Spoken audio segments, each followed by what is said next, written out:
What's up, guys? Welcome back to the channel. Here we are with another reaction. And this one we got why the Viet Cong feared the SAS more than any American unit. I am excited to dive into this. Before we do, however, if you guys happen to enjoy, please don't forget to subscribe, give the video a thumbs up. Also, if you'd like to support the channel by becoming a member, all you gotta do is hit the join button to receive your exclusive benefits. Let's get to it. Phuoc Tuy Province, South Vietnam, March 17, 1966. The Viet Cong sentry never heard them coming.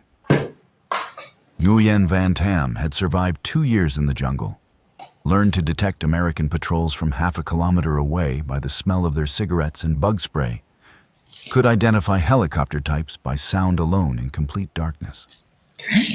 But the 4 men who materialized from the triple canopy jungle moved like smoke through water.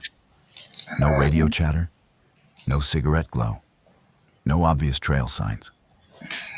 When Tam turned to wake his comrade at 3:42 hours, a gloved hand covered his mouth and a blade ended his war in absolute silence. 3 other sentries died the same way within 90 seconds. The VC base camp, 18 fighters, 2 weapons caches, a communications relay, ceased to exist by row 400. By row 430, the attackers had vanished back into the jungle, leaving only bodies arranged in a specific pattern. You know, like just hearing that first part, there's nothing scarier than like literally always having to look over your shoulder, literally having to be on guard 24/7 because you don't know when somebody's coming, you don't know how they're coming, you don't know when they're coming. Like you're afraid to sleep, you're like you're afraid to live because you're always on guard. Now, like they said, the Americans, they could smell the cigarette butts, they could smell the smoke, they could hear the helicopters, they could do these things. So it's like we can see y'all coming, so we have time to either figure out a game plan or to retreat. But with the SAS, it's like it's scary because we can't see y'all coming, we can't smell y'all coming, we can't hear y'all coming. And so you're living in a constant state of fear of them coming for you. Like that's terrifying, dog. That is terrifying. A calling card. The Australian SAS had arrived in Vietnam.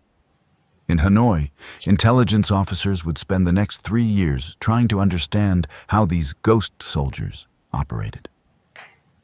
Unlike the Americans with their massive search and destroy operations, artillery barrages, and helicopter assaults, these men hunted with surgical precision. No second chances, no survivors to tell tales, just empty camps and a growing legend that would make the Viet Cong fear the jungle itself. The Americans would fight the war their way, big, loud, and technological. The SAS would fight it theirs, silent, patient, and absolutely lethal. When the first Australian and British SAS advisors arrived in Southeast Asia in the early 1960s, American commanders were skeptical. Major General William Westmoreland, reviewing Allied contributions in 1964, noted in a memo, "The British offer expertise in counterinsurgency. Whether their methods suit our operational tempo remains to be seen. The Americans had firepower, mobility, and modern doctrine. They had M16s, Hueys, artillery support on demand, and B-52s for anything truly serious. What could a small contingent of soldiers from a fading empire possibly teach them?" Yeah. And I think I've seen another video. I guess that was the scary thing about Americans is their resources.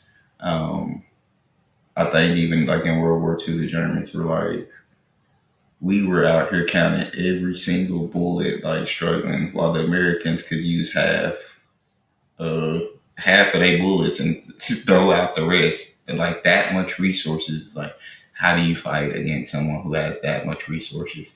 But they out here doubting the Brits. The Brits like, bro, we've been doing this since way before y'all. Before y'all we was fighting these world wars. We had this yeah, the Americans tripping. Y'all can learn what y'all can learn from them though. The British and Australian SAS had something else entirely. 12 years of experience defeating communist insurgents in the Malayan emergency. They'd perfected the art of long-range jungle patrolling, small unit operations, and hearts and minds counterinsurgency. They'd learned patience in places where patience meant survival. The Americans wanted to find the enemy and destroy him with maximum force, recalled British SAS Major Peter Walsh, who served as an advisor in 1963 to 64. We wanted to understand him first, then remove him surgically. Different philosophies entirely. Early joint operations revealed stark contrasts. An Australian SAS squadron could patrol for 2 weeks on what an American infantry platoon consumed in 3 days.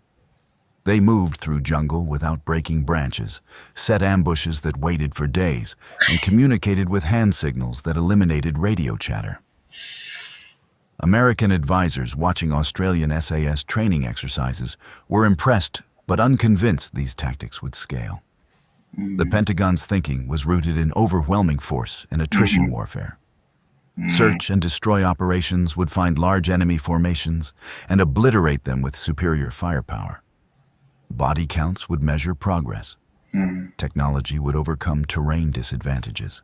The SAS approach seemed almost quaint by comparison. And I understand that logic as well. I do get that logic, but that's how the Americans fall. The Brits and these Australians, they have experience. Experience is one of the greatest, if not the greatest thing that you can have. It's in almost any area of life, but especially in war, I feel like, is that experience. They communicated with no radio chatter, right? Hand signals. He said they could patrol on 2 weeks what the Americans consumed in 3 days. That's terrifying. Oh my. And so it's like, stop doubting. But I'm sure they're going to show you before the video. 4 to 6 man teams, minimal contact, maximum intelligence gathering, precise targeting of high-value individuals, and logistics. It was counterinsurgency as scalpel versus hammer. Vietnamese communist commanders initially dismissed reports of these new operators as exaggerations. They'd fought the French, survived American bombing, and controlled vast swaths of jungle. A few dozen foreign soldiers in the bush seemed irrelevant compared to divisions of American troops. That perception would change violently. The Australian SAS regiment arrived in Phuoc Tuy province in 1966 as part of the Australian Task Force commitment to Vietnam. Unlike their American counterparts organized into large infantry battalions, the Australians deployed in squadron strength, roughly 110 to 120 men, who would operate primarily in small patrol units. These weren't regular soldiers playing at special operations. The SAS regiment drew from Australia's finest, soldiers who'd survived selection courses with 90% failure rates, men trained in the same tradition as Britain's legendary 22 SAS regiment. Many had studied Malayan emergency veterans, learning lessons written in jungle blood over 12 years of counterinsurgency.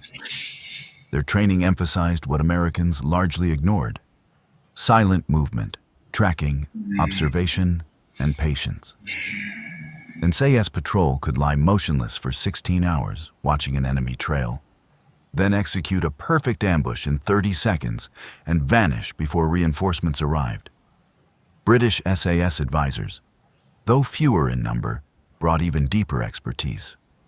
They'd trained with Gurkhas, fought in Borneo, and developed tactics for jungle warfare that contradicted conventional military wisdom. "We learned to think like hunters, not soldiers," explained Sergeant John Lofty Large, a British SAS advisor in 1965. Patience wasn't just virtue, it was survival. The Americans used helicopters as taxis, flying into landing zones with maximum noise. The SAS used them sparingly, often walking dozens of kilometers to insertion points to avoid alerting the enemy. Boy. American patrols might number 30 to 40 men. SAS patrols typically ran 4 to 6 men, small enough to hide, large enough to fight briefly if discovered. 30 to 40 men is just a bit much. Like, you're definitely gonna hear 30 to 40 men coming at one time. Yeah, that isn't. I mean, you're gonna show force and power about that, but these you're not gonna hear the SAS come 4 to 6 men, right? Who can communicate without radio chatter. You're not gonna hear them coming. But I guess the Americans, that was their thing, was being loud. Like, almost, we want you to hear us coming, or we don't care that you hear us, in a sense. But the Brits were like, they just, like they said, scalpel versus hammer, such precision, such, like, you could sit still for 16 hours and then execute something at 30 seconds. I had, what? My, my attention span, I don't know if it would survive 1 hour, 16 hours. That's just absolutely incredible. But yeah, you just don't see them coming. But let's keep it going. I love this story. I love this And story. trained to break contact rather than stand and fight. Their weapon preferences revealed philosophical differences. Americans carried M16s with full automatic capability. SAS preferred L1A1 self-loading rifles and suppressed Sterling submachine guns, semi-automatic precision versus spray and pray. Every round counted when resupply required days of walking. The intelligence gathering focus separated them further. While American units measured success in enemy KIA, SAS patrols prioritized intelligence. Photographing documents, tracking movement patterns, identifying supply routes, capturing weapons for technical analysis. I'll definitely learn listening to these videos that the number one weapon that anybody can have is information. Information is absolutely the number one weapon, stronger than any gun, stronger than any of it. It is information. So that intelligence absolutely outweighs enemy KIA. Intelligence is everything when it comes to warfare. Information is everything. It's the reason why the pen is mightier than the sword. Shadow enemy units for days, never engaging, just collecting information. By late 1966, this approach started producing results that American intelligence officers couldn't ignore. SAS patrols were locating enemy base camps, supply caches, and movement patterns with uncanny accuracy. Their stay-behind operations, remaining in areas after major American operations, revealed how the VC simply waited out the Americans, then returned. One operation exemplified the difference. After a large American search and destroy sweep through suspected VC territory in November 1966 that found nothing, an Australian SAS four-man patrol inserted into the same area. They remained for 12 days, moving less than 8 kilometers total. They photographed 3 VC camps, documented supply routes, identified a battalion headquarters, and called in precision strikes that destroyed months of VC logistics, all without firing a shot until their extraction. Operation Crimp, February 1966, the moment everything changed. American and Australian forces launched a major operation into the Hobo Woods, a known VC stronghold. The Americans went in loud, helicopters, artillery prep, infantry sweeps. The Australians went in quiet. Small patrols, careful movement, eyes open. Corporal Bob Bowtell of the Australian 1st Special Air Service Squadron, 1 SAS Queen, was leading a patrol when his point man, Trooper Danny Smith, stopped suddenly. Hand signal, freeze. Smith had spotted freshly turned earth that didn't match the surroundings. What they discovered would change American understanding of the war. The Q Chi tunnels, not just foxholes, but an entire underground city.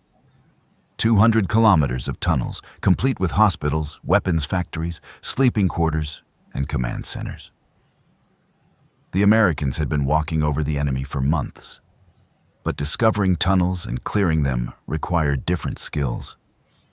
American tunnel rats volunteered for the nightmare duty of crawling into black holes with a pistol and flashlight. The VC had every advantage. Booby traps, punji stakes, blind corners, and home field knowledge. You bet ain't no way I'm getting into a dark cave, dark hole, dark nothing with a flashlight and a pistol, not knowing what's waiting for me.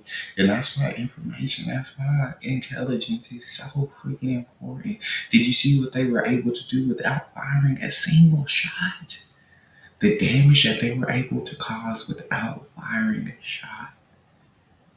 Intelligence information is the number one thing. I'm getting excited like I'm gonna read. I'm listening to this, getting excited like I'm gonna read, and and I'm proud of the SAS. You feel me? The SAS approached it differently. We didn't send men into tunnels unless absolutely necessary, recalled Sergeant Jim Weir of 3 Squadron SAS. We'd map entrance points, identify ventilation shafts, then pump in CS gas and collapse strategic sections. If intelligence value No, was high, we'd send someone down, but never alone, always with backup position to extract him fast. In March 19... I mean that's so much smarter. Like when you think of someone being in a hole, like instead of trying to go in there and get them, just smoke them out. Just smoke them out. That's a much better strategy. 1966, an SAS patrol in Phuoc Tuy province made contact that became legendary among VC units. 4-man patrol, call sign Charlie 1, was observing a trail junction when a 20-man VC unit appeared. Protocol dictated break contact and evade. Instead, Patrol Commander Sergeant Jim Campbell made a different call. They waited. The VC unit stopped 30 meters from their position, stacking weapons and removing packs. Rest break. Campbell's patrol remained frozen for 43 minutes while the VC smoked, talked, and relaxed. When the VC finally moved out, Campbell's team followed them for 2 kilometers to their base camp, a company-sized position with weapons caches and supply stores. That night, Campbell called in the intelligence. The next morning, Australian artillery and American airstrikes obliterated the position before the VC knew they'd been compromised. 67 confirmed KIA, massive weapons losses, and the VC never knew how they'd been found. But the operation that truly broke VC confidence occurred in June 1966. An SAS patrol led by Lieutenant John White tracked a VC unit for 5 days through Phuoc Tuy province. Not following trails, actually tracking the enemy like animals. Reading bent grass, disturbed leaves, and barely visible footprints. White's patrol documented the VC unit's movement patterns, base locations, and command structure without ever being detected. The intelligence enabled a coordinated ambush that killed the entire enemy leadership element, 17 men, including 2 senior commanders. The surviving VC found notes left at the ambush site, written in Vietnamese. "We've been watching you." Psychological warfare, SAS style. By August 1966, VC intelligence reports were documenting a disturbing pattern. Small enemy units were operating deep in controlled territory. They appeared and disappeared like ghosts. They seemed to know VC movements before the VC made them.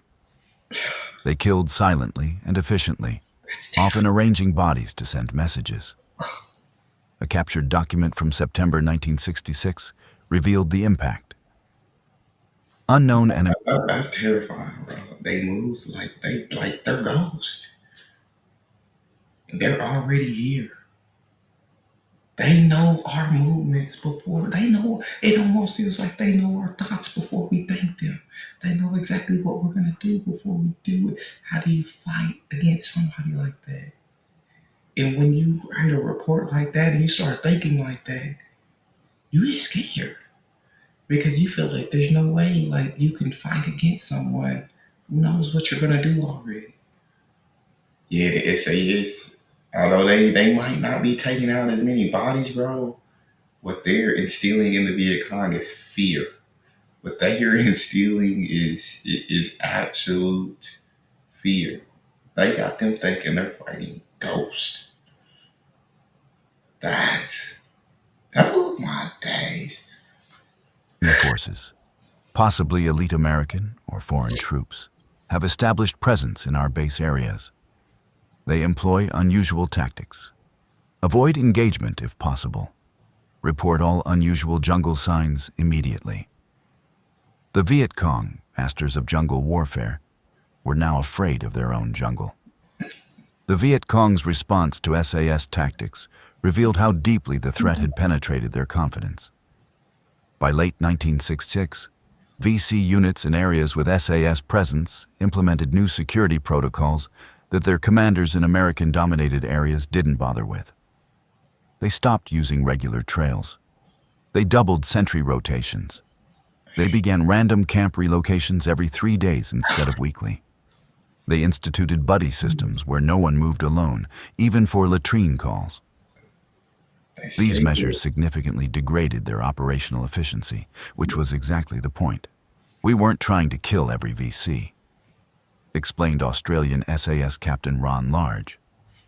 We were trying to make them ineffective. A VC unit spending half its energy on security measures can't spend it planning operations. We were winning by making them paranoid. That's it. The That's the word I SAS was looking for. Paranoid. That's the word. evolved their methods too. They developed step-up tactics, where a successful ambush would be immediately followed by positioning another ambush on the logical retreat route. VC fleeing one contact would run straight into another. Survivors of the second ambush would find a third team waiting at the next rally point. It was psychological destruction, recalled Sergeant Dave Curtin of 2 Squadron SAS. After 3 consecutive ambushes on what should have been their safe withdrawal route, enemy units started surrendering rather than running. They couldn't trust their own operational planning anymore. The British SAS advisory role expanded in 1967, bringing refinements from their Borneo operations. They introduced Claret operations, unauthorized cross-border raids that officially never happened. Small SAS teams would cross into Cambodia, target VC sanctuary areas, then fade back into Vietnam before anyone could respond.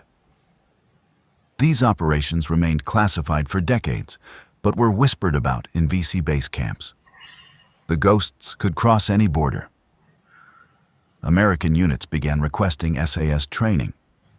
The U.S. Military Assistance Command, Vietnam, MACV, established specialized courses where Australian SAS instructors taught American LRRP, long-range reconnaissance patrol units. The lessons: move slower, observe more, shoot less, think like prey pretending to be predator. Some American units adapted brilliantly. MACV-SOG, the Covert Special Operations Group, adopted SAS techniques wholesale. Their cross-border operations into Laos and Cambodia mirrored SAS methodology. Small teams, surgical strikes, maximum intelligence value, minimum footprint. But cultural differences persisted. American military culture rewarded aggression and contact. Body counts mattered. SAS culture rewarded intelligence and restraint.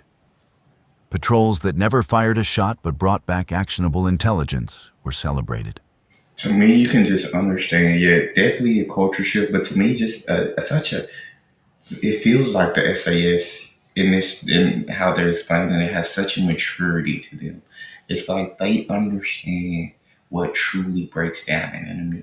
While Americans, like I said, that's how y'all fight. I get it, loud, proud, trying to take out as many as you can. I understand that logic, but there's something about just that where we don't need to kill you. We are going to take your will to fight. That's scary. We are going to take away your will to fight. The enemy stopped running and just started surrendering. They couldn't trust their operational tactics anymore. They stripped the enemy of their will to fight. That's much more damaging. Much more damaging. Because all those soldiers that were killed, right? There's going to be more that rise in their place. There's going to be more that pop up. But when you take someone's will to fight away, you scare through generations, right? This is As one American LRRP veteran noted, "We wanted to kill the enemy. They wanted to understand him first, then kill him efficiently. Totally different mindset." The VC adapted their counter tactics specifically for SAS operations. They began using decoy camps with deliberately obvious security flaws to draw in patrols. They positioned reaction forces to surround suspected observation posts. They even deployed their own small hunter-killer teams to track the trackers. It rarely worked. of course not. The VC were good, acknowledged former VC commander Nguyen Man Tien in a 1995 interview. But the SAS were different. They thought like us, moved like us, but had training and discipline we couldn't match. Fighting Americans was fighting an army. Fighting SAS was fighting shadows that killed. By 1968, SAS operations in Vietnam had achieved what conventional forces couldn't: dominance in enemy-controlled territory. The Tet Offensive, which surprised American forces across South Vietnam, found Australian SAS squadrons ready and waiting. They'd been reporting the buildup for weeks through their continuous patrol operations. In Phuoc Tuy province, SAS patrols provided early warning that allowed Australian task force to prepare defensive positions.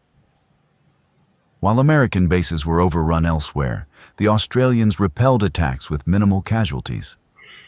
The difference was intelligence. SAS teams had been watching the attack preparations develop in real time.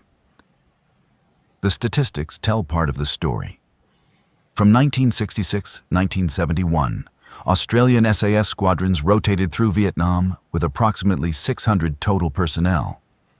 They inflicted over 500 confirmed enemy KIA, captured intelligence leading to thousands more casualties, and suffered just 3 killed in action. That's a kill ratio that defied conventional warfare mathematics. But numbers missed the psychological impact.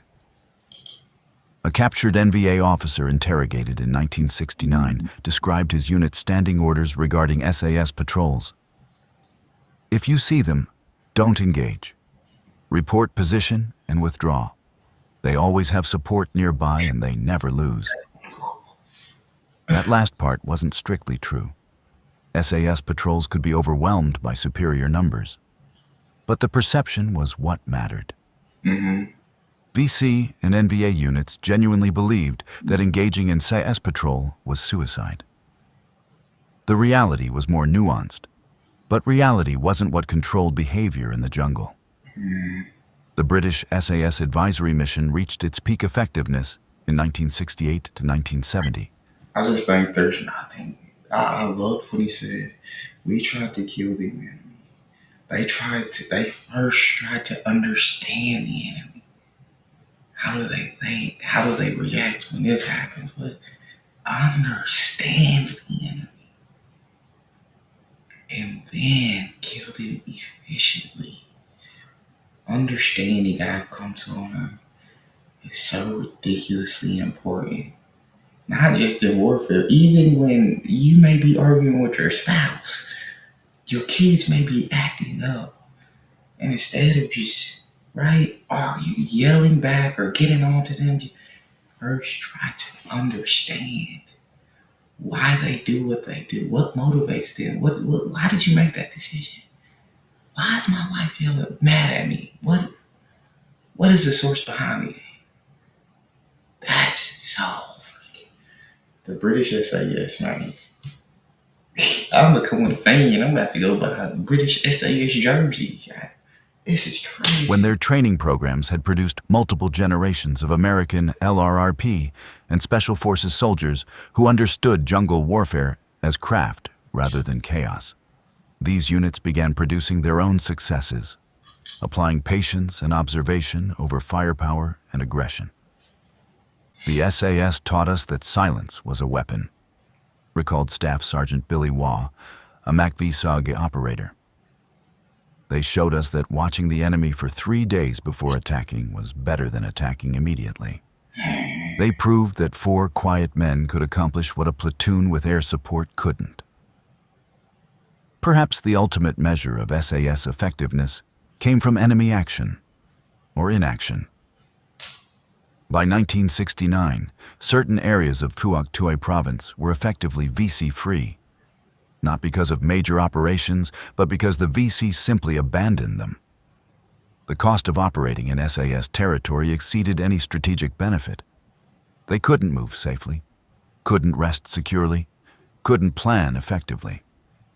The SAS had won without fighting, the highest form of warfare according to Sun Tzu, and one the Viet Cong understood intimately.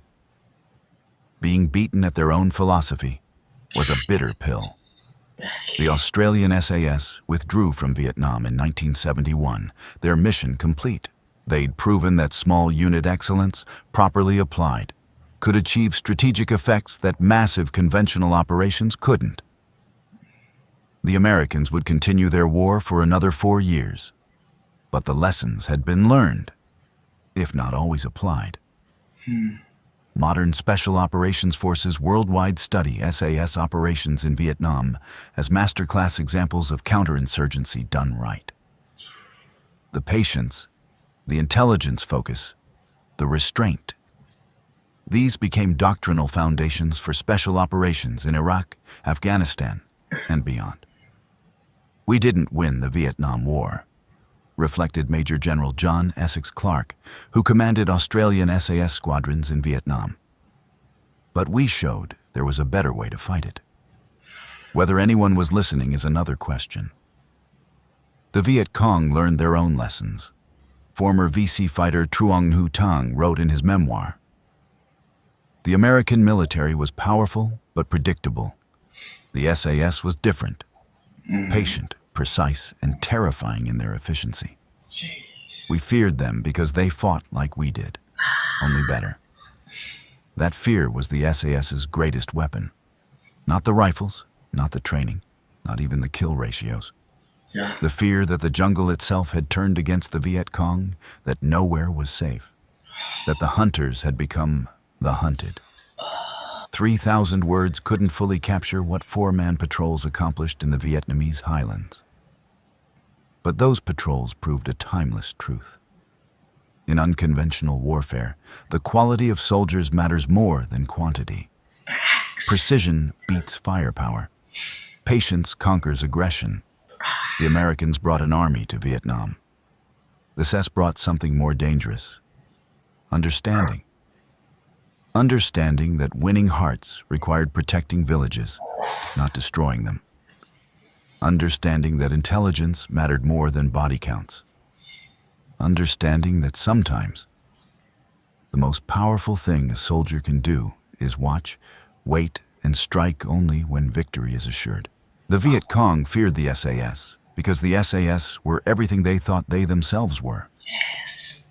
But refined through professional training, superior discipline, and a military tradition stretching back centuries. When masters of guerrilla warfare met soldiers who'd perfected it into an art form, fear was the only rational response. That was freaking incredible. Like, my days, bro. The British SAS, bro. This needs to be a promotion video for the SAS. I'm telling you right here, whoever made this needs SAS, y'all need to be talking to me. That was absolutely amazing, just in a sense of, I guess I break it down like in basketball terms, because that's like, I absolutely love basketball, and if you don't understand it, I'm sorry, but that's how. But I just think of like trying to continue to challenge someone.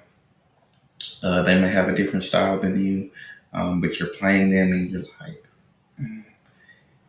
you get beat, and then you're like, let me readjust. If I do this and this and this, these were the mistakes I made.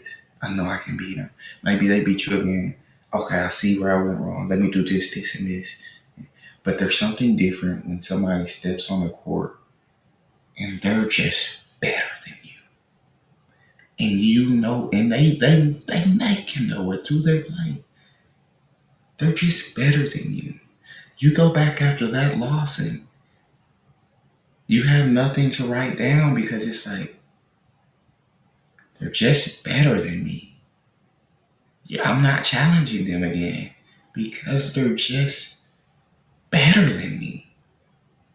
Nothing else needs to be said. And that's how the SAS made them feel. They're just better than us. They're beating us at our own game. They know our moves before we make them. They know where we are. We're fighting shadows. We're not even running anymore. We're shooting. They're just better than us. The SAS and what they were able to do is just, I mean, that video was absolutely fascinating. It was insane to listen to and just think about it. Ah, my brain is like just it's in amazement right now. That's all we have. I pray that y'all enjoyed. If so, don't forget to subscribe, check out the next, and I'll see y'all next time.